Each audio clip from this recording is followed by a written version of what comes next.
নমস্কার বন্ধুরা, শেয়ার বাজার ও বিনিয়োগ চ্যানেলে আপনাদের স্বাগত। চলুন দেখা যাক 22 তারিখে নিফটি কতদূর যেতে পারে।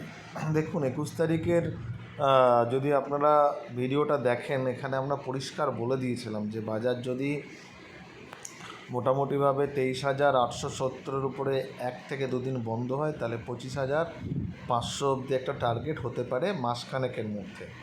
আর আজকের জন্য বলেছিলাম আমরা মোটামুটিভাবে যদি এটা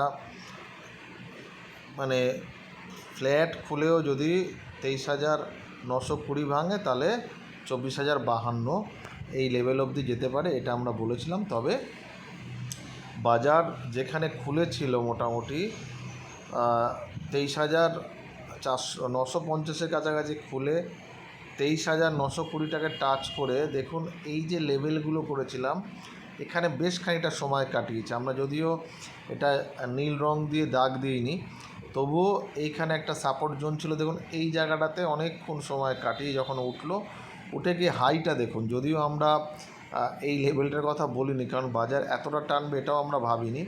যদিও আমরা পরবর্তীকালে গ্রুপে বলে দিয়েছিলাম, পার্সোনাল গ্রুপে, যে বাজার কিন্তু আজকে অনেকটা টানতে পারে। সেটা অবশ্য এই 2-3টে ক্যান্ডেল দেখার পরে বাজারে আগে থেকে একটা প্রেডিকশান করা হয়, কিন্তু বাজার খোলার সঙ্গে সঙ্গে একটা স্ট্র্যাটেজি নিতে হয়। তাতে মনে হয়েছিল যে বাজার অনেকটা যেতে পারে, এবং দেখুন কোথায় গিয়ে আটকেছে। এই জন্য আমাদের লেভেলটা ভালো লাগে, অনেক দিন আগে আঁকা লেভেল এটা আমাদের। দেখুন পর 3টে ক্যান্ডেল এই জায়গাটায় আটকালো, মানে আমাদের যেখানে দাগ কেটেছে একদম সেখানে কাটার পরে একটু নিচে এসছে, মানে এইখানটাতে একটা পারফেক্ট একটা সেল ছিল। আমরা বলেছি আমাদের যেখানে দাগ কাটা আছে সেখানে যদি রেড ক্যান্ডেল বানায়, দেখুন এখানে একটা 15 মিনিটের রেড ক্যান্ডেল বানিয়েছে। দুটো ছোট যে মুভমেন্টগুলো এই জায়গায় ছিল সেটা কমে গিয়ে একদম ছোট দুটো ক্যান্ডেল বানালো, এবং তার নিচেও সেল করলে কিন্তু 169-এর নিচে দেখুন সেল ছিল এখানে, এবং 190 হচ্ছে এসএল। কত ছোট একটা এসএল, মাত্র 20 পয়েন্টের, এবং সেখান থেকে কিন্তু প্রায় 100 পয়েন্ট, মানে 70 থেকে 80 পয়েন্ট কিন্তু নিফটি এখানে পড়েছে।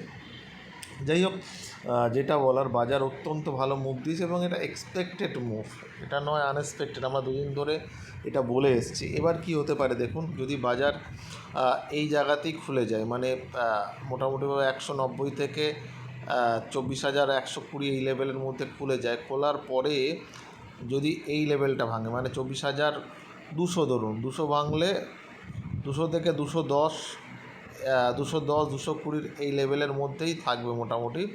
কিন্তু যদি 210 ভেঙে যায় বা 220 ভেঙে যায়, তাহলে 250, এবং 250-এর উপরে যদি মিনিট 10 চলে, তাহলে কিন্তু এটা আরও 100 পয়েন্টের মুভ 340 যেতে পারে। ঠিক আছে, এটা হচ্ছে প্রথম কথা।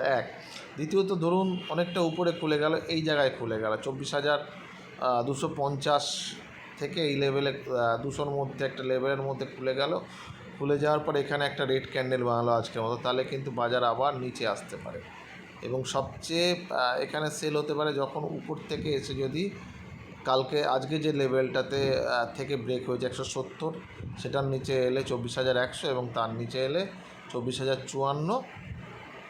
তারপরে কিন্তু 54-র নিচে কিন্তু এই জায়গাটা থেকে সাপোর্ট নিয়ে আবার বাজার উপর দিকে আসতে পারে। নইলে হচ্ছে 23,990-এর নিচে সেল করলে 23,900, এবং 23,900-র নিচে সেল করলে বাজার কিন্তু 23,850-এর কাছাকাছি আসতে পারে। কিন্তু কালকে যেমন আমরা বলেছিলাম 23,750-এর নিচে বাজার যাবে না, যায়নি।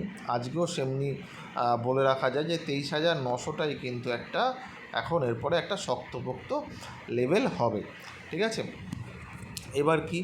এবার দেখুন বাজারে ডে ক্যান্ডেলে দেখুন একটা বড় মুভমেন্ট কিন্তু দিয়ে দিয়েছে, এবং আমরা কালকে একটা ডব্লু প্যাটার্নের কথা বলছিলাম, যে ডব্লু প্যাটার্নটা কিন্তু এবার ব্রেক আউট করেছে, এবং এই ব্রেকটার জন্যই আমরা কিন্তু বলছি যে পরবর্তী লেভেলগুলো আসতে পারে। পরবর্তী লেভেল মানে কি, আমরা বলেছি 25,500-র কাছাকাছি কিন্তু বাজার যেতে পারে, এবং সেটা বলেছি মাসখানেকের মধ্যে।